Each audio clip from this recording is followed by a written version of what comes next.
Hey everyone, welcome back to our YouTube channel. So in today's video, I'm going to show you how to repost a story on Instagram. So let's begin.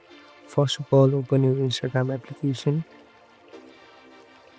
Now swipe right to go to your chat feed.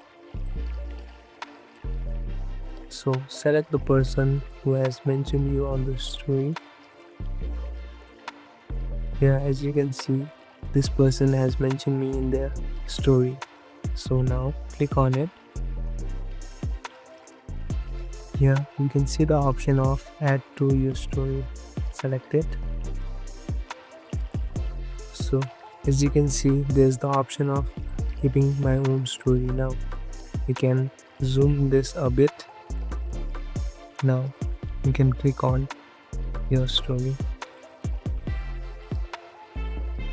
So it will take some time and you have reposted their story to your own story. So this is the quick way of reposting a story on Instagram. Thank you for watching. I hope this helps.